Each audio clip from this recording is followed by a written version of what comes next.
part of the Press Play Podcast Network. Look up in the sky. It's a bird. It's a plane. This is Jason J. Lewis, the voice of Superman on Justice League Action. This is Mark Wade, writer of Superman Birthright, and you're listening to the Krypton Report.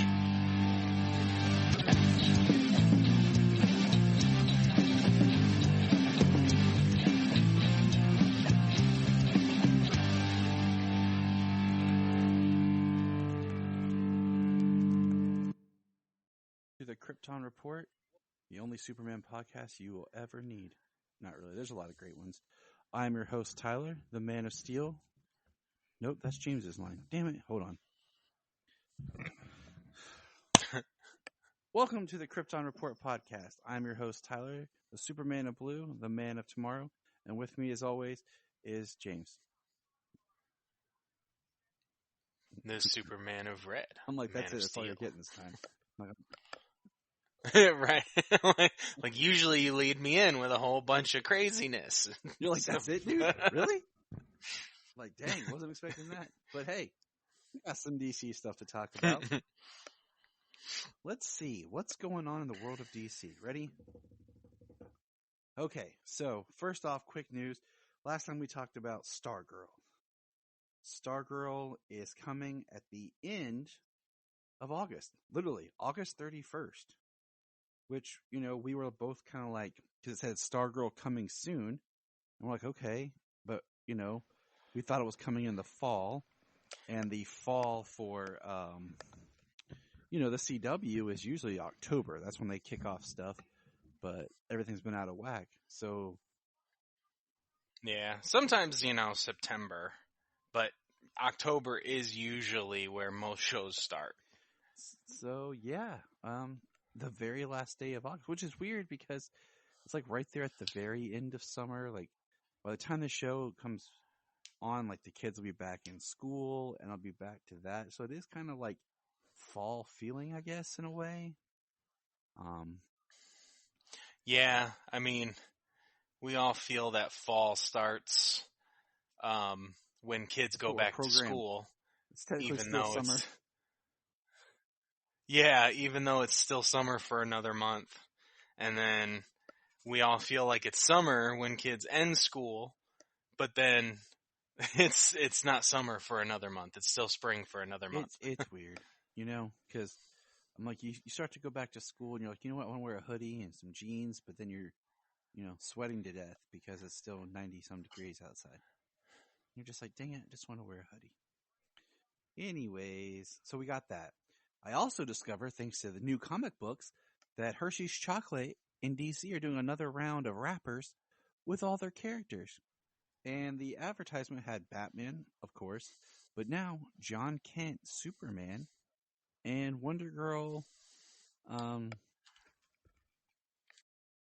just Yara. Like I totally blanked. I was like, wait. I would have said it just a second earlier, but I actually muted my mic to cough real quick. Excuse me. I got a little tickle in my throat. But you know what I find even more interesting than now I have to hunt down chocolate bars again? Is I got a survey thing from Warner Brothers today about like DC and Marvel. And then when at the DC it says, it gave you categories like about some of their characters and things. And it had John Kent / Superman. And then it had Clark Kent / Superman. I was like, well, that's interesting. Starting to split them up. So, right. I thought that they had two different categories. Yeah, I mean, that's kind of crazy though, you know, they all want to they all got to graduate to that Superman level, you know? There have been multiple stories where, like, and nothing that's ever stuck, it's kind of like been a what if future or something where Connor had become Superman in the future, and then now we got John Kent as Superman. The future's end where Shazam was Superman. That was a kind of cool little twist. Oh yeah, that was a cool one. But yeah, so I'm hunting chocolate. Speaking of chocolate, things you should never give your dogs is chocolate. We got a slew now of the new Super Pets posters, but this time it's all the humans. It's like a up close of the the character's face with the voice actor and a slogan. So here we go. Ready? Yeah, it's kind of like a 2/3 Yeah. shot of the face. We have, A little more than I never know half. how to pronounce this dude's name. Jermaine Clement as Aquaman says, bring a towel. Right. John Early as the Flash says, keep up. Okay. David Diggs. He's had some work done. And that's Cyborg. He's had some work done. Deschai Polanco, ready to glow. And that's Green Lantern. Mark Maron, smooth criminal. Lex Luthor, that one's pretty cool. Jamila Jamil, out of your league. That's Wonder Woman. Life in the Fast Lane. I gave you one guess. Ladies and gentlemen, Lois Lane. I give you the Godmother. She sleeps 20 feet away. Everyone, the Godmother. She's here. That's my paraphrase from Old School, where Mitch shows up and Vince Vaughn's like, it's the Godfather. He is gracious with our presence. He sleeps 20 feet away. So Olivia Wilde is playing Lois Lane. And I like that casting because I could see her do it in live action as well. This one's pretty self-explanatory. The Bruce is loose. Keanu Reeves is Batman. And tall Clark and handsome John Krasinski as Superman. Yeah, I'm excited for that, and I'm also excited for Keanu Reeves as Batman. I'm gonna be honest with you. I could see him. I could see him voicing Batman either being both funny and or serious, and it would work either way. I agree. With Keanu Reeves. But can I just say that I kind of wish, not in this project, because I look forward to John Krasinski's Superman, but I just want to see some sort of short where it's Nick Cage as Superman and Keanu Reeves as Batman. That would be entertaining. Well, I'm glad he at least got to voice Superman once. Yeah, because all dialogue in a Nick Cage movie is either spoken whisper soft or screamed extremely loud. You know what? I really, really want to see his latest I just movie. picked it up, and Jania and I keep trying to watch it, but then time just creeps up on us, and we're like, "Well, it's 1:00. We'll go to bed." Right, I feel ya. I mean, that's why when you shared the Super Pup thing earlier, and you said how bad you said it was so bad, I was like, I have such interest in seeing that stuff, but I almost don't have the time to watch something so bad. Yeah, I do it for the podcast, people. I do it. I was gonna say that's the only reason. That's the only reason. I was gonna make James. It's homework It is. in that case. Because we love you. You know what else we love? Toys. Figures. I do love toys. Because we're grown men. Oh, Yes. we're talking about action Yes. figures. Yes. Yes. Action figures. Exactly. McFarlane toys. And speaking of McFarlane toys, they just announced a new Superman figure, I think yesterday. And it Yeah, yesterday when me and you Yeah. were talking about how we're gonna freaking save and pay make our more bills money and get second jobs and talking about Right. responsibility and being adults and parents. And then And then middle of the conversation, I send you a thing like, "Come on!" because it's the McFarlane Superman, where he's the gladiator Superman, the future state that ties into the current Philip Kennedy Johnson run. And you're just like, dang it. Well, Yeah, I'm like, I can't miss the gladiatorial Superman. Come on. I just have this new addiction. I'm like, if I miss the Superman, I'm like, just kind of I scratch myself till I get it. Well, like, I want the Lois and Clark black suit Superman great that figure. you have. I want that. It's an awesome looking figure. I want the animated series, both animated series and black suit animated series. And I'm like, ugh. What I hate is when Come McFarlane does on. these sales, like they did one for like Father's Day, they did one recently for 4th of July. In appreciation, I never have the money to order from McFarlane. And then when I go online and I look at their website and it shows a figure and it says either pre-order it or it's sold out or something, and then it's like I just saw it sitting at Walmart. I'm like, Right? Like, I left it there. I'm like, come on, Todd. But you know what else? So they released the Black Adam figures now to actually look at and purchase. And there's 2 different Black Adams, and there's 2 different Atom Smashers. There's a small one, and then a larger Atom Smasher. And I pre-ordered the Black Adam with the cloak, because I like that look better than the non-cloaked Black Adam. And I want to pre-order Hawkman.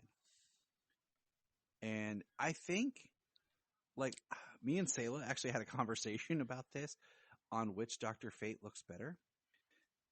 Because I have the Dr. Fate I found real cheap on sale at Target. It was like $10 from Injustice, the video game.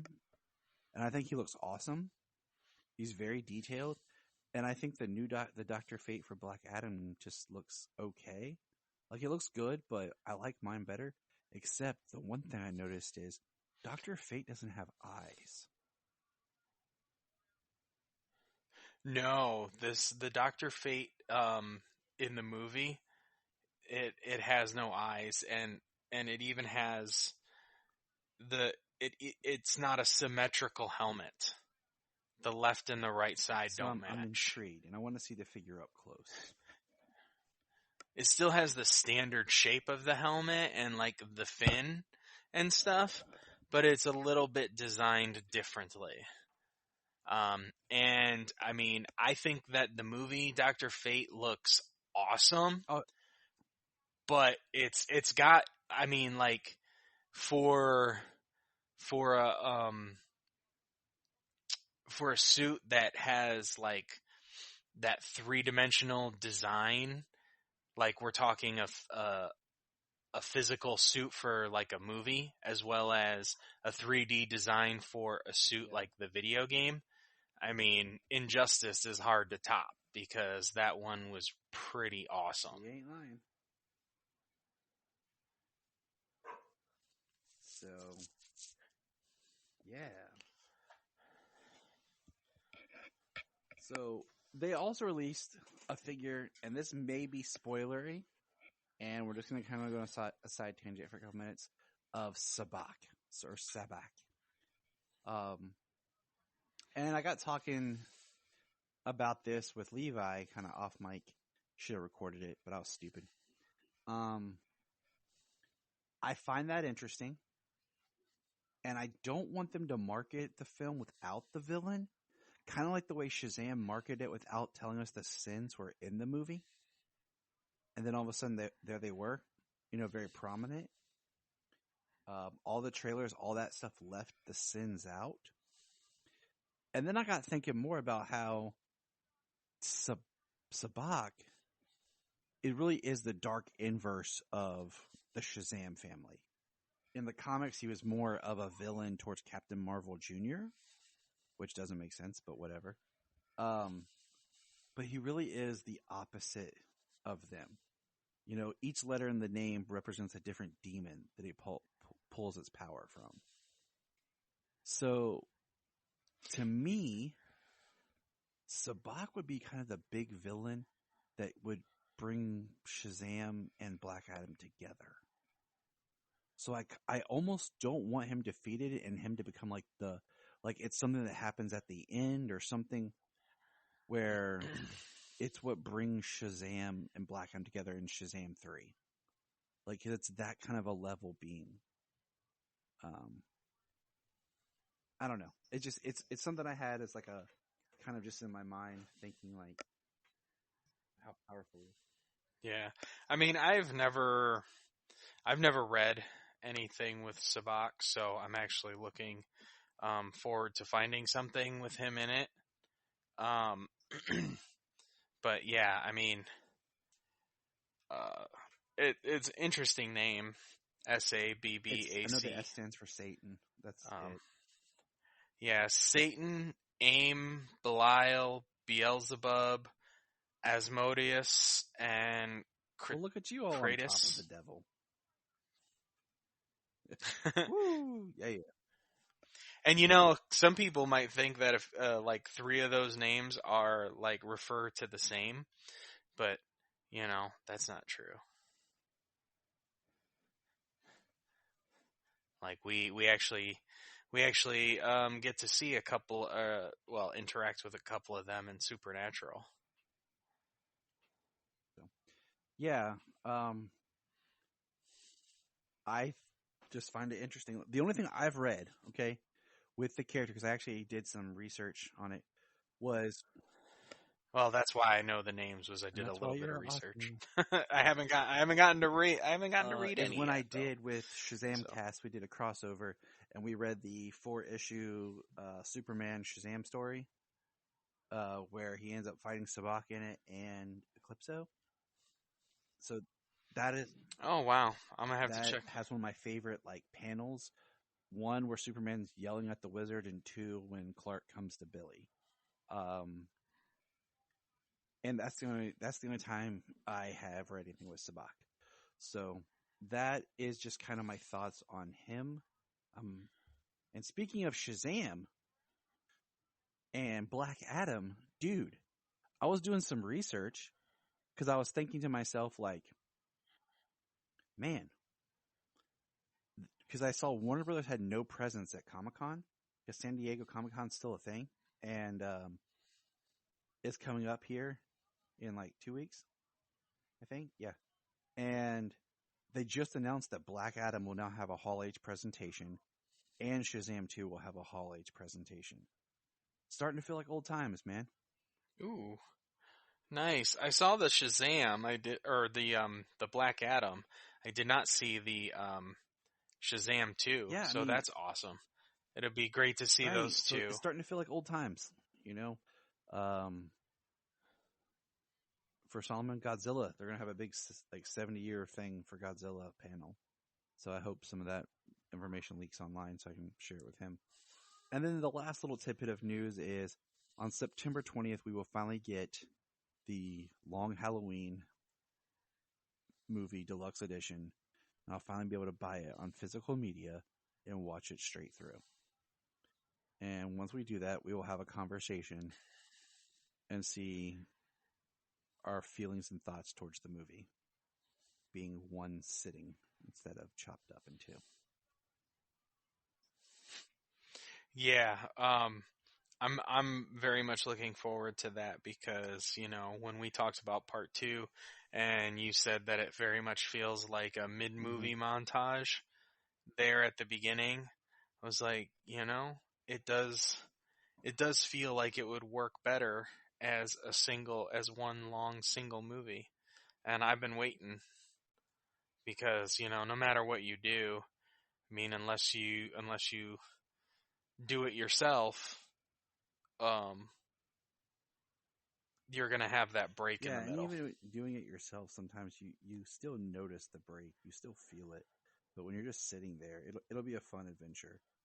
Because it was you have the Dark Knight Returns Deluxe. I have the Death of Superman and the Reign of Superman, which isn't exactly the same thing, but it's close enough that I have to that kind of 2 movies in one. Yeah.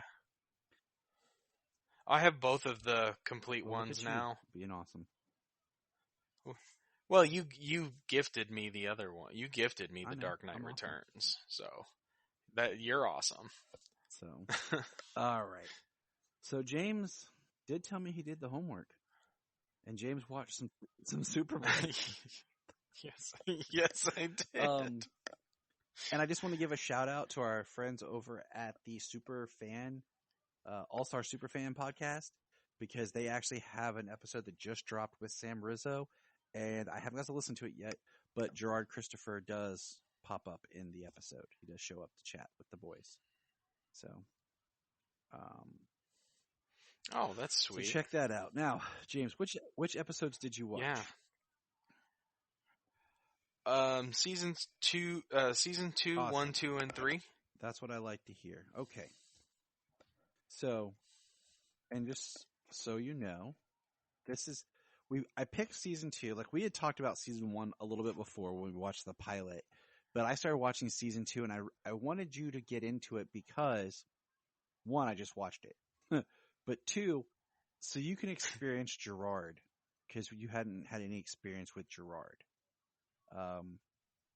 And so I'm going to read a synopsis, and we'll kind of just start from there. So, Superboy, season 2, episode 1, October 7th, 1989, with this ring IV kill. Lex Luthor returns, kidnaps Lana, forces him to marry him, and assumes the identity of a doctor that created a weapon that could paralyze Superboy forever. So, James, I'm going to let you go on this. Just thoughts, feelings, take it away. I mean, even though this Lex is, I don't even know really. You open up with him saying that he had to change his appearance, he had to change his voice and all this stuff to age himself 15 years so he would be unrecognizable to Superboy. And then he reveals himself. Like, he doesn't hide at all. He reveals himself and everything he wants to do. Like, he's very manic. It's kind of interesting. Sherman Howard, who would later go on to voice Derek Powers on Batman Beyond.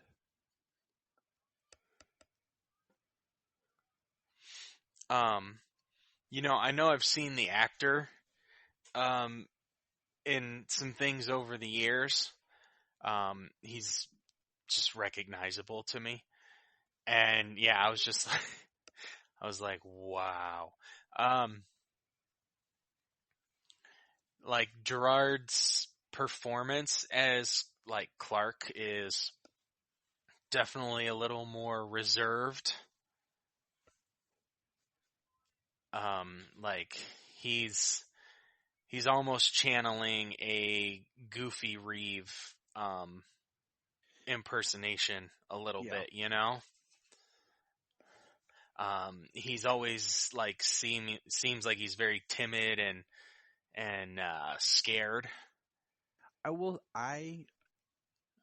Like, he's always like hunched over with his arms crossed in the back. I like Gerard's Superboy, but he is my least favorite Clark. I feel like he goes a little too far with trying to be nerdy. From the way they dress him and he acts, like, it's a little too much. I like how far back though, like his plaid shirts and things like that go. You know, how far back it goes of somebody making fun of the way Clark dresses. Yeah. So Sherman Howard, manic, crazy, older Lex Luthor. If you want to, you could have. Who's supposed to be a young man? If you want to watch the last episode of season 1 to see as I refer to him as, like, Zach Morris's evil brother, is Lex Luthor. Scott Evans, is it? I think Scott Evans. That sounds right. Scott Wells. My bad. Scott Wells played Lex Luthor, and very much just a 80s preppy. And then the only other actor, because season 2 was like a soft reboot. Everyone from the cast was let go, but Stacy Haiduk as Lana. And the only other one that carried over was Lex's best friend that he ends up killing. Yeah. Yeah, he kills with... So, I'm not sure what he said but the subtitles said That sounds Kirari. right. So, but that did not sound like whatever Lex Luthor was calling it. But that's what the subtitles said, and I know that that's at least a poison in the DC universe. I don't know if it's a real poison. I have not done my I've research not done my on poisons. that. I'm not yeah. I don't know my I don't poison poisons. people on the weekend. Right. Yeah, just a social poisoner. I do it on Wednesdays. I poison people on Wednesdays.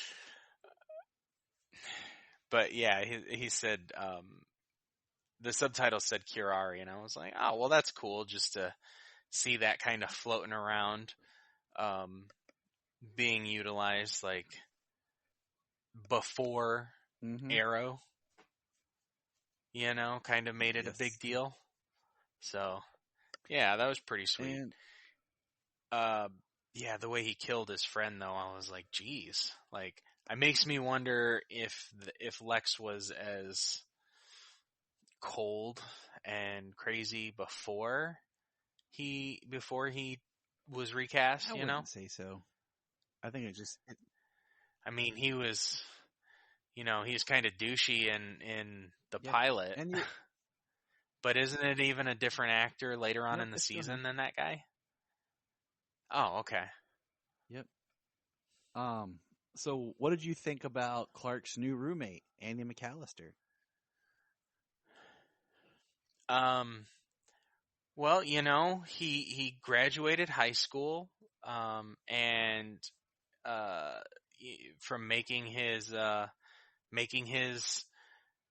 perfect woman, and now he's going to college trying to get rich quick. Yeah, without his woman. Yeah, without his woman, you know, from Weird Science. Weird Science. Not the TV show. Yeah. The movie. You know, with Bill Paxton. Robert Downey Jr., yeah. Yeah. I remember the TV series.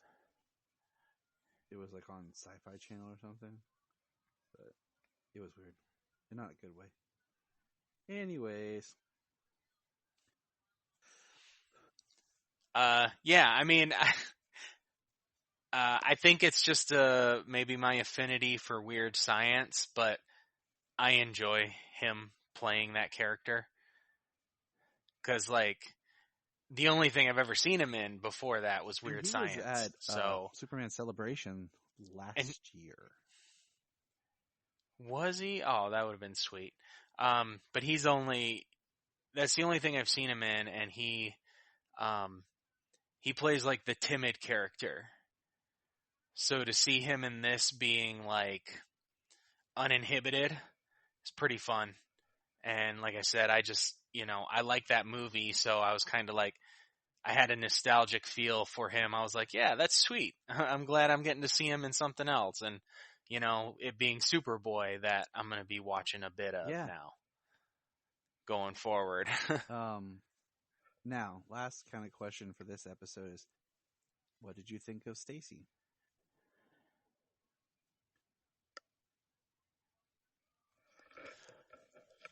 I like her as Lana. She's awesome. Yeah. She's really, she's awesome as Lana. I know one of the episodes I watched, she's always kind of the damsel in distress, but she always tries to be helpful. You know, she always gets captured, but then she always like helps Superboy find her, or like, what am I trying? Tries to help, you know, just help him. Like she always gets caught, but then she's always useful. Yeah, that's true. It is true. I enjoy her as Lana as well. I do, yeah. Now, I think watching the season moving forward with her portrayal of Lana, and then having the side character Andy in there, I think I'll have something a bit extra enjoyable, because I was kind of worried about how campy and stuff it is. I mean, we already know that it you'll see. is. Yeah, we already know that it is. So I was worried about that, and plenty of that's there, but there's always a few things that keep you going. And that's the second good. episode is season 2, episode 2. Lex Luthor sentenced to death. Superboy is aided by Professor Peterson, and the two believe that he will one day be able to use his legs and powers again. Lex Luthor taunts the Superboy with his new bride, Lana. So this is like a two-parter. That's funny, because Jamie's been watching the like Great Pottery Showdown or something like that on HBO Max, and excuse me, every time they come in, they're like, "Okay, potters." They're all doing ceramics and stuff. That's funny. It's a British competition show. It's pretty good. That's funny. The British like to do this. Just if you want to branch out a little. Watching Is It Cake on Netflix, and I'll tell you the funniest part about that show is watching my daughter be like, "Is it cake?" and realizing that she's like way better of a host than the actual host. Right. And I could see her hosting it at 5 years old and the show becoming a hit. So, side note, yeah, this one was interesting because it kind of picks up where Lex is trying to marry her in a creepy wedding. He actually has his dead friend in the background hanging as the best man. And yeah, Superboy's in a wheelchair from the bomb that went off. And then we get a scene of Superboy falling out the window. And it was weird. And I watched it, to really grab Sherman Howard's Lex. And the way I see it is he's interesting because it's technically the year is post-crisis, but the character is more pre-crisis. But yet they kind of give him some post-crisis isms as far as trying to make him a businessman for one episode and everything. So, well, the businessman being that he's going to pay a stripper to be his assistant. Well, he takes his gopher for $2,000 a week. Identity, of a businessman, and takes his company, who's the doctor, And right. I was like, so they're gonna kind of do this, and then no, that was only for 2 seconds. Yeah, well, I mean, he reveals himself right off the bat, so it's not even like he could. I mean, if he portrayed himself to the public, I mean, that would be. I mean, what does it look like if he's, unless there's proof that he's being, that he's taken over this guy's life, that he had plastic surgery to look like him and he killed him. I mean, without the evidence, I mean, that's kind of Lex's thing. Evidence does disappear, so, I mean, technically Superman wouldn't have anything on him. So he could still portray the businessman, but that's not the writing that we get. Mm-hmm. But, yeah, can we talk about that scene? He goes into the strip club and lights up the woman's cigarette for her. This is what, 88, 89? 89 television for kids. Yeah, dude, have you watched old Disney stuff? Right? Light your stripper's cigarette and pay her money. Right?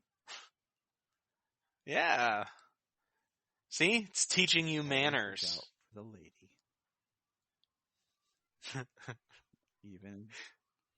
Actually, you know what? Talking about manners real quick.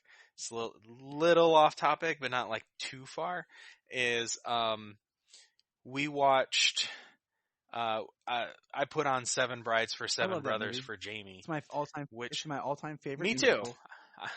And and it's so problematic. It is, but it's great. I grew up watching on VHS, to where it cuts off half the brothers in certain scenes. Really? Dude, we're doing a whole podcast on Seven Brides for Seven Brothers. I don't even care. Well, yeah, it's Patreon, man. But Julie Newmar plays Dorcas. Yeah. So, and about 11 years later, she's playing Catwoman. So yeah, it's that's really awesome to see. So I put on a Catwoman episode, and Batman and Robin got into the Batmobile, and Batman buckles up his seatbelt, and then the Batmobile won't start until Robin buckles up. And so they give a nice little safety lesson on buckling your seatbelt. I pointed out today while watching Star Trek with the kids how the Enterprise took a missile, a photon torpedo from the Romulans, and everyone on the bridge fell to the floor because nobody was strapped into their seats. There I was you like, go. See, if they were buckled up, they would have still been in their seats and able to fly the Enterprise. But now, I always joke with Shania, I'm like, if I was in Seven Brides for Seven Brothers, if I got cast, I would be Benjamin. Because Benjamin doesn't sing. He just looks awesome in his orange shirt and does chores and gets Dorcas. I was like... Exactly. Well, you know why he was hired, right? Because he was tall and handsome. Not for dancing, not for singing, just they needed somebody tall to stand next to Julie Newmar. He's the muscle. He was. And then you got, which was, I think if I remember right, Ephraim was French, and he's like a ballet dancer. And like all of them had like a certain, they're either a singer or a dancer. It was like their main thing. So, and yeah, if we could go on. This would be awesome. Check us out on Patreon when we eventually do Seven Brides for Seven Brothers. Down, dude. Oh, Jamie will love it too. She squealed when I put it on for her. And okay, this is my last comment on Seven Brides for Seven Brothers. What I love about it is there's no giant chorus sings. All the songs are small. Like it's a small group of people together. There's no like the whole town breaks out into song. So.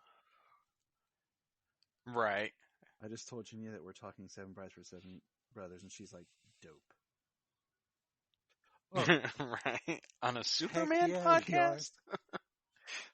Right. We found a way to tie it back to DC. It all goes back to DC. Exactly. And I bet if I did some digging, I probably could find another connection somewhere. But let's talk about the next episode of Superboy, Metallo.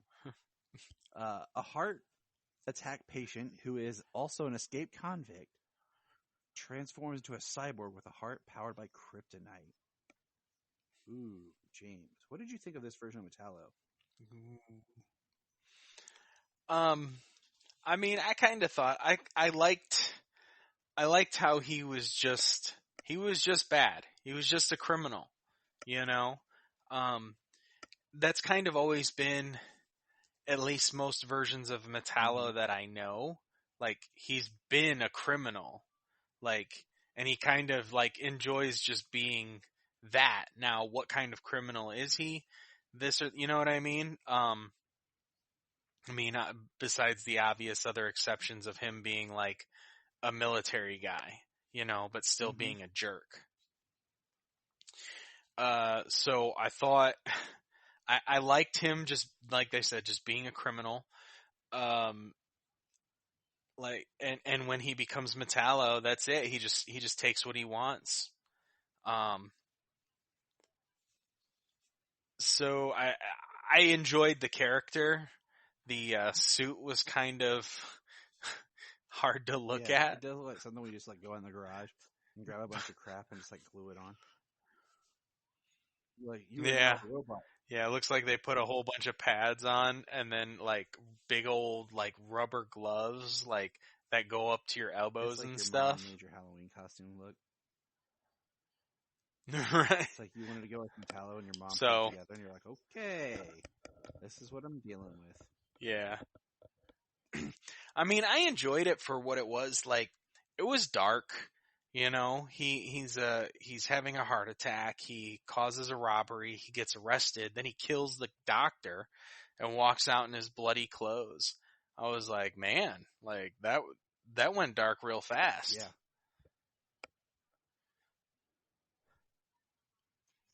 So, and then like I can't not say something about the lead plates that create Superboy's suit. Yeah. That was pretty wild looking. Yeah. But anyways,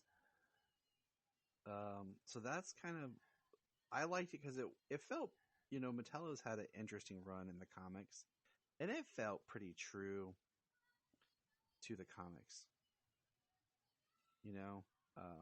At that time where he was compared to, where a lot of things would eventually go. So I was satisfied with Metallo. It's definitely more in the vein of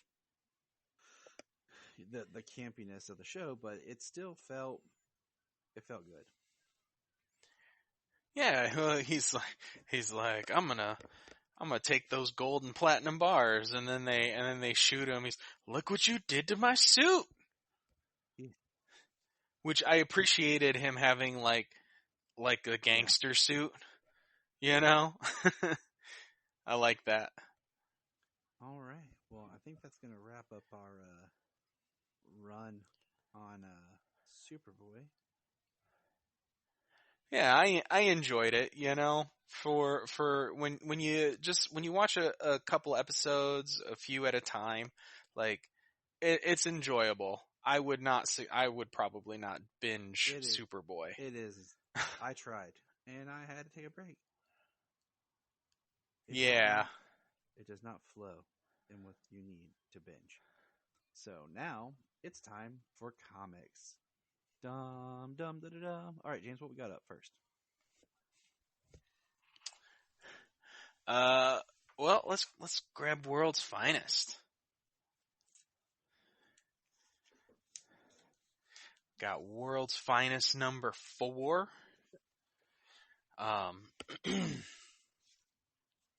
So last we left, Hal Jordan is being controlled by the devil Neza. He is using his constructs to capture and attack Superman and Batman. And Superman actually can't break the constructs because they're being reinforced by magic. Which is very cool, very interesting, like blades cut through his leg and stuff. It's a nice concept. Yeah, like we know the original, like the Starheart for like Alan Scott Green Lantern had like a magic base. But yeah, it's pretty cool to see because we've seen multiple on different occasions Superman go up against people like Hal, and although they hold their own because the Ring and the Green Lanterns are pretty doggone powerful themselves, their constructs usually don't stop Superman. They definitely slow him down. But in this case, they're actually trapping him, they're cutting him, And we see the devil's got Batman with a sword to his throat. Can I just say that I also just really love how there's like a giant like page spread of World's Finest with, DC Comics Presents. I just think that's pretty awesome.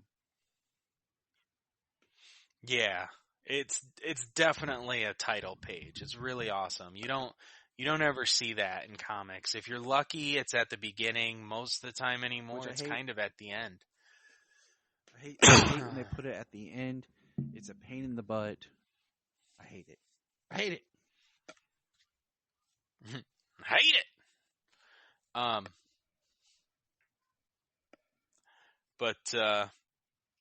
Yeah, the Neza is telling him that he was entombed for 4,000 years.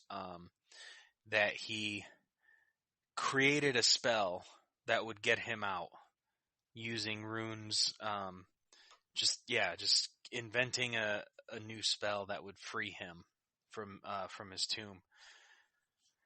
Then he takes control of the citizens of the city. I think they're in Metropolis. It doesn't look like Gotham City to me. I think that's where they went in the last issue. It's not Gotham City. Is it dark and dingy and you just want to cry? It's not Gotham City. It's almost.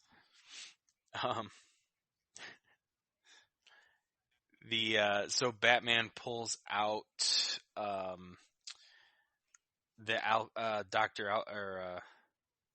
Dr. Alchemy's Philosopher's Stone. It's a yellow stone that's blocking the construct, the ring's power. It looks like at this point that Hal is actually about to take Superman down. So being reinforced by magic. Supergirl and Robin are still in the past. They're trying to figure out how they imprisoned Neza before.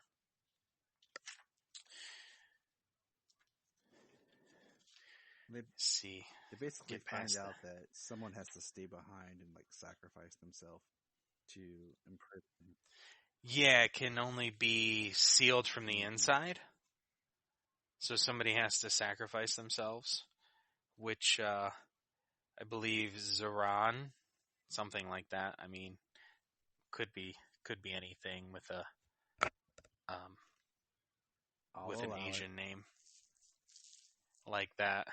Well, the letters don't actually sound the same.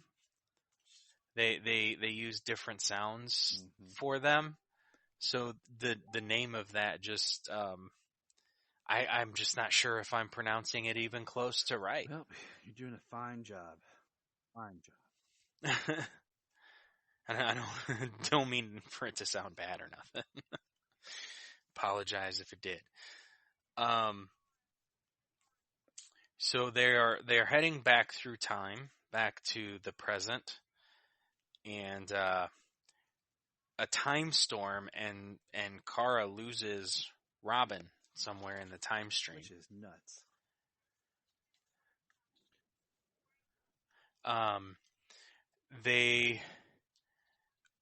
Batman is saying, willpower powers the ring. That's what controls the Lantern's ring. Even from a short distance, his willpower, the strongest on Earth. Says, but how much do you think it's compromised in a consensus, in a consciousness under someone else's control? Says exactly. Still more powerful than yours or mine, but maybe not ours. Yours and mine. Yours and mine, not so them together. So they're concentrating together to rip the Green Lantern, to rip Hal's ring off of his finger, to overcome his will. One thought. And then that's where we get the next page, that merged Batman Superman that we saw. The next McFarlane figure that will be like, dang it. Very, very possibly so. Where it's actually Superman and Batman fused into one being. Yeah. It's a Dragon Ball Z concept right there. I like the picture of the Batman Superman as one with the powers of the Green Lantern. the page juxtaposition against the devil with his little, team. Yeah, and he's got Donna Troy, Firestorm, Red Tornado, Martian Manhunter, Black Canary, and what appears to be Wally West Kid I Flash. would say so, based on that this is like a different time. This is taking place early on or something. Pocket Universe, Another Earth. Yeah, absolutely. But I mean, there's been all kinds of debates on power and fighting and who would win this and that. I mean, if you give Superman and Batman one body with all the powers, intellect, and a Green Lantern ring, like, you just created the most unstoppable character ever. Mm-hmm. Like I said, it's like Dragon Ball Z fusion. Dragon Ball. So he can again, kick Fatowski's. And yeah, he throws batarangs made of construct energy. He uses eye vision, not heat vision, but eye vision, the screen to take out Martian Manhunter.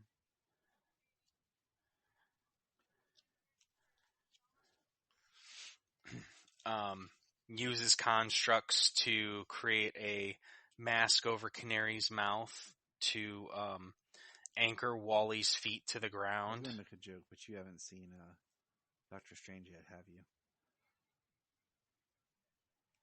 Multiverse of Madness? Yeah, no. I think I've seen the meme where Scarlet Witch goes, "What mouth?" Yep. And Black Bolt's mouth is gone or something. At least they didn't do that. Yeah. What I do Right? find fascinating is how we see Lantern Fusion power level, and it's depleting hardcore. It really is 9, 8, 6, 5, 4, 1.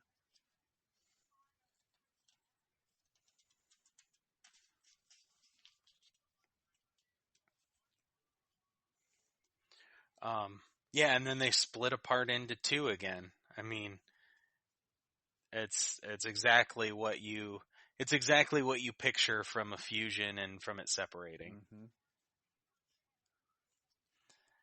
Mm-hmm. And he says, and to think I was actually concerned for a moment, this is what I get for relying too much upon others. I should have come at you directly from the start. Die. And then Kara pops in, takes Nezza down, like fast and hard. She pile drivers him into a mountain of sorts. And this is where she reveals to them that that the door can be permanently shut by one of us. The tomb can be sealed, but only from the inside. Next to the sacrifice. Yeah, and do we know how many issues this run is? Well, it does not have a number like Flashpoint Beyond or Dark Knights of Steel or Batman 89 or 78 or anything. So it's not a limited run. As far as we know, yes. Be World's Finest, and then this arc is over in an issue or two, and then it continues on. Much like how, think about, they restarted Batman and Superman during the Death Metal, because the first issue of Batman and Superman was them fighting the Batman Who Laughed. Yeah, it came out of Infinite Frontier right after Death Metal. They renumbered it after Infinite. They kept the numbering.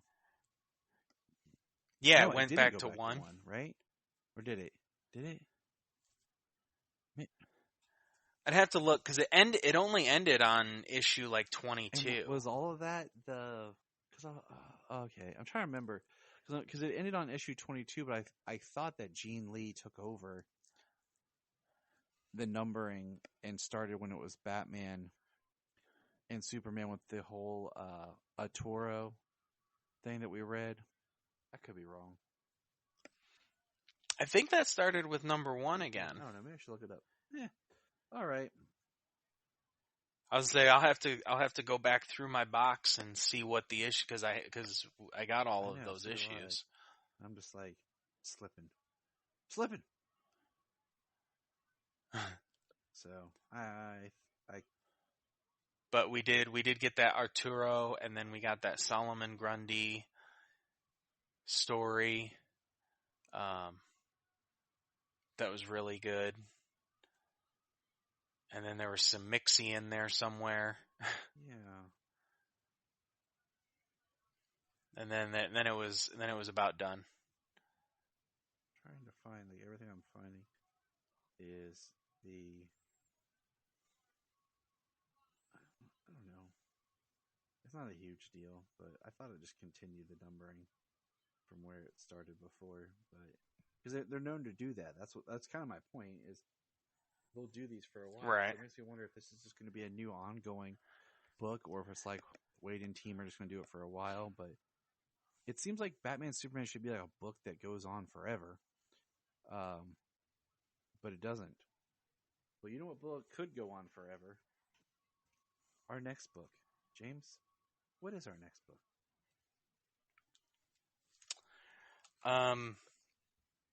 Do you want to do Action or do you want to do Flashpoint? Because Action has been going on forever.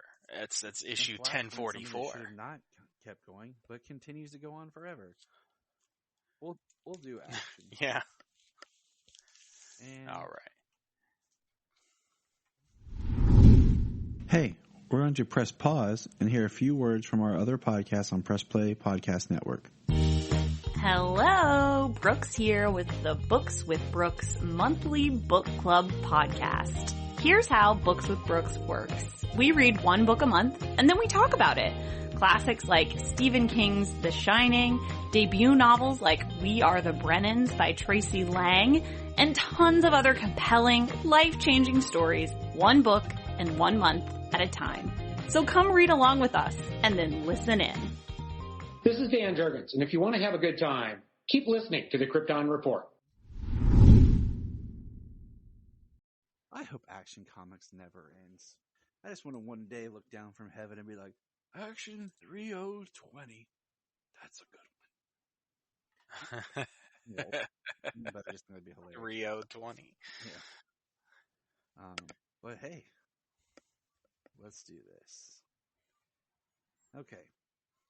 I think this issue is pretty awesome because it starts with Superman and his team having Orphan, and Orphan's kind of outside the connective body, and he's trying to talk to it, and Superman's being sincere. He's like, "My name is Clark. This is Manchester Black. I'm sure you already know that, but you know, why are you called Orphan? We want to be able to help you." And we get the story how an event that happened during Justice League No Justice, and this group of people, this alien group, Valerians, if I'm pronouncing it correctly, and she's pregnant, and they're attacked by the source wall when everything goes crazy, and they're dying, and this little robot, almost like a robot pet they have, protects the baby, because it shows us when Mongol and his team come on, they find the baby, the fetus, Orphan in the tube, and the Techno-Familiar, an adaptive synthetic animal programmed to serve and protect its Valerian masters. It likely assimilated the mother's corpse to save the fetus, and the power released by the source wall's destruction has preserved them this way. And then they talk to Orphan, which is drawn beautifully. And I'm just going to say this, after watching so much Star Trek, Strange New World, which is awesome, highly recommend it, that this Clark right here looks a lot like Anson Mount.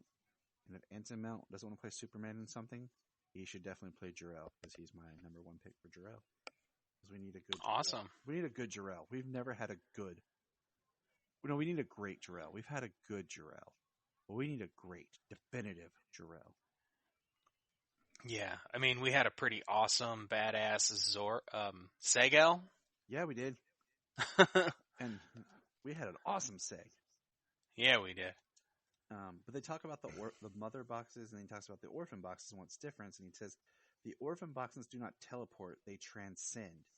When fueled with Genesis, they can transcend life and death, space and time. The entropy that gives time, direction, and meaning. They transcend the infinite paths and find the inevitable truth at their center. Yeah, okay. Like transcend the infinite paths. That's interesting. Everybody just looks like, all right. And then... Right. I definitely think that's building to something bigger. I mean, Genesis has been around since the beginning of Kennedy Johnson's run, so... Really? Genesis, the beginning, huh? Terminator Genesis. We don't talk about Genesis. Hey, you know what? We don't talk about Bruno. What? I would love to see what that movie in the original edit before they decide to pull we're going to make this a bigger series, and they cut out Matt Smith's part where he was supposed to be basically Skynet, and they retweaked it and was trying to alter footage so that they could do a sequel with, and I want to see that edit of Genesis. So the Terminator franchise is like the second most messed up franchise after Halloween. But anyways, back to Superman. So we see the two kids that we've kind of been following are playing with something they found, and we see Superman shows up and he says, "Those aren't finished." And he tells them it's kind of like a Kryptonian child's puzzle box. He's like, "I want it called Koltar. I wanted you to see what they were like. And I was making them." And he's like, "At home, I would have made it out of wood." They're like, "What's wood?" And he's like, "Okay." And he's telling how wood is the flesh of trees, plants that grow out of the ground and are high into the air, straight and tall. My son Jonathan is grown now, but I thought you two might like these. There you go, Bendis, robbing Superman of loving his young child. Then Midnighter shows up and it's like, "Blue, it's time to go." And they ask, can we have them, please? And he's like, "They're not finished." And the children say, "But can we?" He says, "Of course you can. Get some rest tonight. If you like, tomorrow we can finish the boxes together." And then we cut to Mongul, and they're going after to save June. And he is yelling at what's her face? I don't even know what they're called. They're like little priest-looking creature weirdo that are bowing down over top of where they're keeping June. And he talks about Teacher being the only reanimator of any value.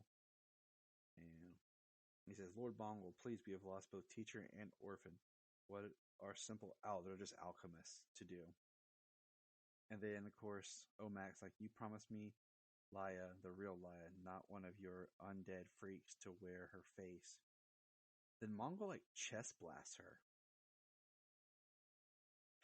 Like, he shoots energy from his chest and it's like, "I am the Mongul who is.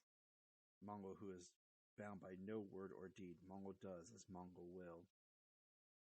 And we cut back to where they're entering the lair of Mother with Orphan to try to rescue June. And Mother's just so creepy.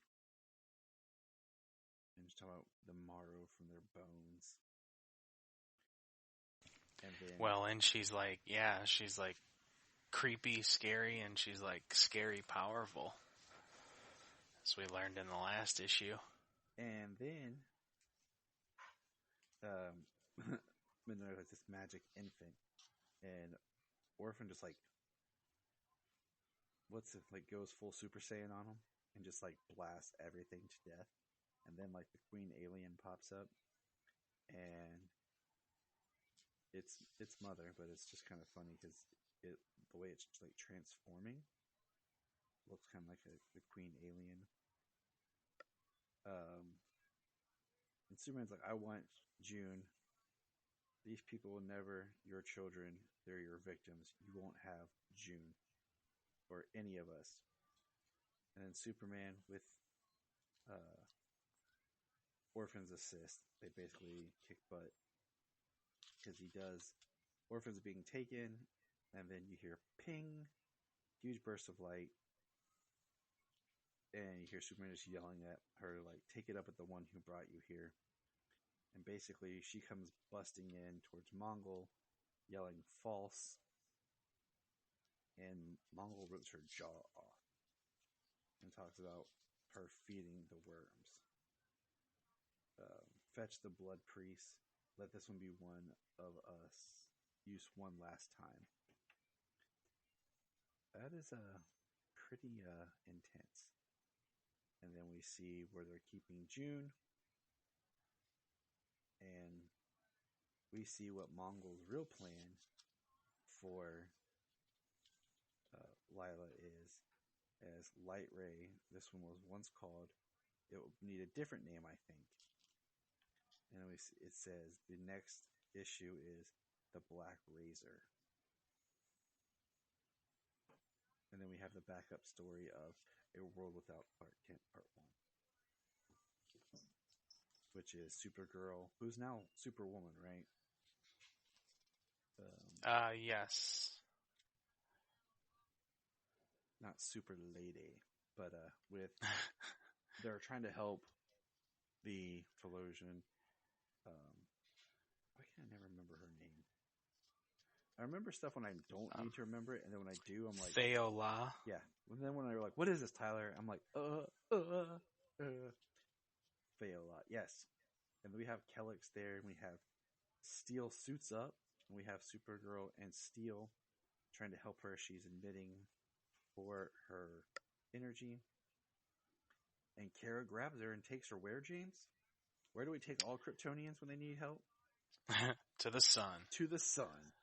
And then the last part in the back is when we're in Belle Rev, and they're Amanda Waller is presenting Conduit with a new suit, and Conduit was someone, if my memory serves me correctly, he was a dude who grew up in Smallville and was a frenemy of Clark Kent's.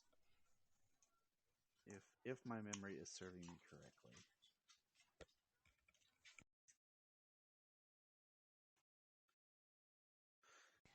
So that's action. I'm digging it, man. I honestly wish I had just the what do you call it? I wish I just had it in trade, so I could just sit down and enjoy the full story. Oh yeah.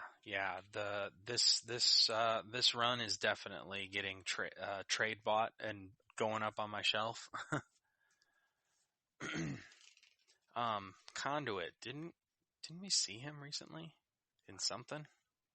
I don't know. I'm realizing I do too much. That's what I'm realizing. Okay, I'm not gonna lie here. I'm realizing that to myself, I am doing way too much, and it is getting to the point where stuff's starting to run together. Even if I take detailed notes. So I need to try to remember I'm watching shows, movies, and I need to take better care of myself. I feel ya. Joanna? What? Sorry, Sweeney Todd reference. We were talking Sweeney Todd the other day just because of Stranger Things. So. Oh yeah. Yeah, because the guy who plays Vecna played the one character in Johnny Depp's Sweeney Todd. So. Oh my goodness, he did. Mm-hmm. He did. That's great. I kept trying to tell Jania where I knew him from. I was like, yeah, he was in Twilight, but then he played Grindelwald in the background, and Harry Potter 7. I was like, but there's something else. And I could not remember it. And then, like, I was like, oh, he was in Sweeney Todd. And then we just kept making Joanna jokes. So, yeah. So, all right. Last comic we have for this week, and then we'll let you good people bounce, is Flashpoint Beyond. Number 3. And I'm enjoying this book. I mean, I think in some ways, like we've talked about this, it's so weird that Flashpoint has, like, stayed around. It's like something people can't get enough of. And so I can't. I don't have all of them, but I have a few of the Flashpoint books. I've probably got 3 or 4 of the extra Flashpoint books. Maybe 3. I have some of the individual issues. I need to buy this in a trade. So this or Flashpoint? Flashpoint. Like regular Flashpoint and then like the other stuff. Because I really like the one. Well, my favorite tie-in is the Thawne story, where he like talks about how he's like in one panel's talking about having a brother, and then you see him run, and then the next it's the same panel, but his brother's been erased. It talks about how Thawne kept changing his history. Yeah. I mean, the obviously the cool thing about Flashpoint is kind of the cool thing about most Elseworld stories, where you can create a new backstory for a lot of the characters or new outcomes for them. So in the books, in the tie-ins, you see so much of the DC universe, so many different characters in so many different, in a completely different life. Yeah. But Flashpoint Beyond, it's starts with the planet Krypton 30 years ago. And Jor-El is talking to Kal-El, my son. Krypton is dying. Even with our advanced science, we cannot stop its inevitable destruction. So we have sent you out into the void to save us all. We see the ship flying up, and then we see what appears to be multiple ships. And we turn the page, and there is multiple ships flying away. This is You Are Our Last Hope. And we get a shot of Kal-El's ship coming down into Earth, passing over Smallville. Get a little Jonathan and Martha line. Yeah, I thought that was cool. Yeah. So it says, as you travel to your new home, the knowledge contained in these crystals will guide you on your journey. The yellow sun of the planet we have sent you to will give you great powers. They will make you far stronger than the humans who currently dwell there. Looks like Cat Grant's out on the street. Which is weird, because that would make Cat Grant how old? Well, if she's out on the street here now, I mean, she's at least, 20 upper teens, 18, 19, 20. So she's like 50 years old. Yeah. But probably not, because she died along with 35,000 other people. Right. When the meteor shower that masked the ship's insertion to Earth. Sound familiar? Mm-hmm. Yeah. Then we get Dexter Dent and Oswald. Oswald's teaching him to pick a padlock, which is pretty cool. I mean, that'd be a useful skill, right? And then we get what appears to be Thawne, saying, I need Thomas Wayne. He's coming for me again. Hyper time. What was that, Mr. Cobblepot? I got no idea, kid, but I need a drink. You want one? Yeah, that's pretty messed up and hilarious at the same time. Yeah. That's all I'm going to say is like, that was hilariously awesome. Right. Then we pick up with Superman in the alley with Thomas where we left off. Boomerang shoots him, and Bulletproof, he says, leave or burn. I like how Superman here is like, get out of here. Yeah, get out of here. I like even if he wasn't going to, you believe him that he will burn him if he doesn't leave. I still love the just black costume with the red cape and just an actual just red S. And I love Thomas Wayne punches him in the face. Yeah. Well, he's talking. He's got a broken rib or two, and then he punches him, and he fractures his wrist. He says at the very least. And then he says, "Come." Superman says, "Come with me," and he says, "There's nothing you can do or say to make me go with you, Space Boy. Understand?" And as he's saying nothing, he gets smacked unconscious. I mean, that's how Superman has to do it. Yeah. And then we get Gilda, who they're like, I guess losing her daughter and her husband got the best of poor Mrs. Dent. And they're putting her in a room and they're like talking about she wouldn't do this to herself, even though they found the blood on the inside. Oh, she did it to herself.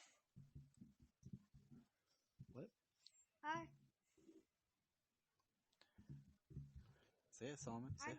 Hi, James. Oh, hey, Solo. We got the visit from the Solomon himself, Mr. Superboy. And then on the other side, Supergirl, where are you at? You want to say hi? Hi, James. Hello. He says hello. You guys be good. Yep, be good. Go to bed. It's late.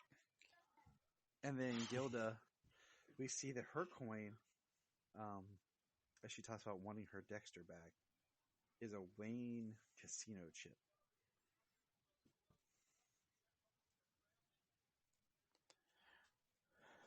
Yes, sir. And then there's somebody with her, somebody talking to her. And don't know if it's crazy or not. I just think but there's a shadow, so I don't think so. Yeah, that's why, she's becoming Two-Face, but at the same time, I'm like, Shadow. Is it just going to be Thawne? Can we please, get over Thawne? But whatever. Is Thawne keeping the Flashpoint alive? I can't even keep track, After Convergence, where it was kind of brought back, and then this happened. It's like, man, come on. But Thomas Wayne wakes up, and he's hanging out with Poison Ivy. She's got him. Who says that he killed her, Mm-hmm. but that she is now one of the Parliament of Trees. Which I think this whole part's awesome. The Oasis, and how it looks like the Fortress of Solitude, but it's made out of plant. Yeah, I thought that was pretty dope looking. And she talks about the sanctuary and what they're doing to protect. And it was Jason Woodrow who built it. And we see Swamp Thing, who is Jason Woodrow. And he's kind of at the heart of everything. And, Superman's like, you need to see this. And he takes, like the fortress, he takes the crystal, but it looks like, and a vine wraps around it and activates it. And then Jor-El appears made out of plant, like a Swamp Thing Jor-El. Yeah, that was pretty cool too. And basically, he goes on to talk about, and we find out that basically, Kal-El was sent here to be kind of what they always fear he would be. Yeah, this is your mission upon adulthood is to use your powers to disarm the humans in advance of our arrival, and then we will conquer them as father and son together. All right, Darth Vader trying to tempt Luke Skywalker. Right? He sounds like they make Kryptonians kind of sound like what were I can't remember the name of the alien race from Invincible. Oh, Viltrumite? Viltrumite, something like, yeah. Yeah, that's exactly. And they have 5 days. And he's like, my father doesn't understand people here can be good, and I want your help. Batman wants nothing of this. Good luck. I'll find my way out. Thomas Wayne's a douche. And then, what I find interesting is we have a detective, and it's... like I said, looks like Sophia Falcone. Yep, it is. You can't mistake that. Yeah, he does call her Sophia. Uh-huh. And I was trying to remember if she's by Falcone, or it doesn't give her last name. And then the last... No, but she's drawn like Tim Sale drew her. Oh, yeah, you know who it is. Straight Yeah. up. And she says, Iris West found her, incision from neck to navel, body full of clock parts. And we turn the page, and it's reverse flash, and it says tick. And then we got 2 people in hyper time talking about a paradox was just reset, and one of them is talking about the Omniverse and needing Rip Hunter, and one of them's like his niece, I think it is. No. And it says Hypertime has enough problems with Thomas Wayne still around, and the last page is like clips of all these other major events in DC, like Crisis. We have Action Comics, Flashpoint or Flash Rebirth, Death of Superman, Justice Society. I'm guessing that's Superboy Prime. When Wally came back in Rebirth, the regular Flashpoint, Dr. Manhattan. It says There's Hypertime. Mime and Marionette. Yep. And so yeah. And Like, says, yeah, they got the Death of Superman up there. And it says next, Dexter Dent, Robin, the Boy Terror. Yeah. So these 2 kids on the previous page, they are dressed like dude that Batman has, that we were wondering who Davy Crockett was. I say Davy Crockett. And I wonder if that isn't Rip, because he's dressed like them and everything. If that's sense. Rip Hunter. Like something happened to Rip. And I don't know who Corky is. Nope. It took me a minute to realize they were saying Rip. I read it as rest R.I.P. I was like, well, that's weird. And I was like, oh, yeah, it's Rip. My bad. Yeah. But the thing I'm still curious about here is Jeff Johns used Dr. Manhattan in his last event of Doomsday Clock. Mm-hmm. Thank God this is coming out with more regularity. But John's writing it. Right, exactly. It's got a whole crew of people on it. But is this just a red herring, the body of Thawne being stuffed full of clock parts? Because he was a watchmaker, or his father was a watchmaker by trade, and he learned how to do that. I was thinking it's the Clock King. And I thought the Clock King also. Or some new guy like Mr. Clockface or TikTok. That'd be hilarious. Make a villain called TikTok. They're like, it's TikTok. That would be pretty cool. But yeah, I'm just like curious to see. Or is it like him kind of retconning and fixing where he felt like he didn't get to do what he wanted to do with Doomsday? I don't know.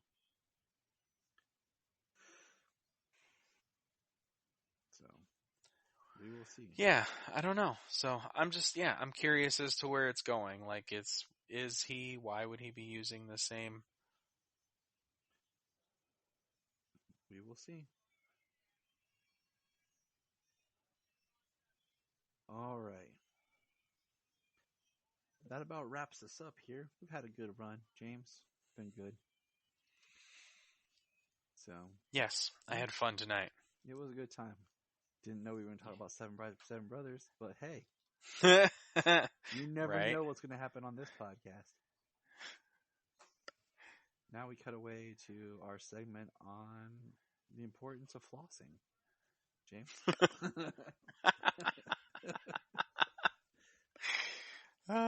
Dental hygiene is important.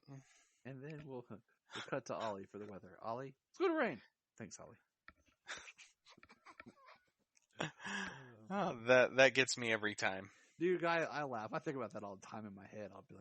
I'll say, and Jania, it's going to rain. Or just yell something and cut back like, thanks, Jania.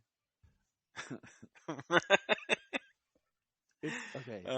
The funniest thing about like Jania loves watching Family Guy. The funniest thing is we will watch Family Guy and we'll both pick up different stuff and then we'll reference it or quote it later and the other person doesn't know what we're quoting. And I'm like, Family Guy. And she'll go, oh. And then she'll do it. She'll like, Family Guy. And I'm like, man, we just do not pay attention to the same stuff, do we? Right. Well, there's so much going on in Family Guy. Like, Yeah. what is one person focusing on Exactly. as opposed to another? But that's enough from us tonight. We need to let the people go. Good night, everybody. That's what Yakko Warner says. And remember.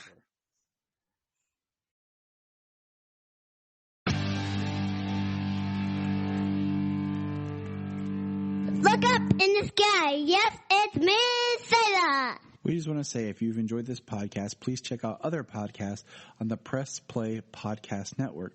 Remember to check out Krypton Report on all social media platforms. Go to linktree.com/Krypton Report. You find all of our information right there. $1 a month, you'll get extra special content that you don't get on the main show, like movie commentaries and whatever else comes out of our mouths. So check it out, patreon.com/Krypton Report. If you are like Tyler and James and can't get enough Super Talk, check out these other podcasts. Digging for Kryptonite, Supergirl Radio, The Last Sons of Krypton, the Superboy Legacy Podcast, All-Star Superfans, Superman the Animated Podcast, The Aspiring Kryptonians, Always Hold On to Smallville, Caped Wonder, The Geek of Steel, and Truth, Justice, and Hope Podcast.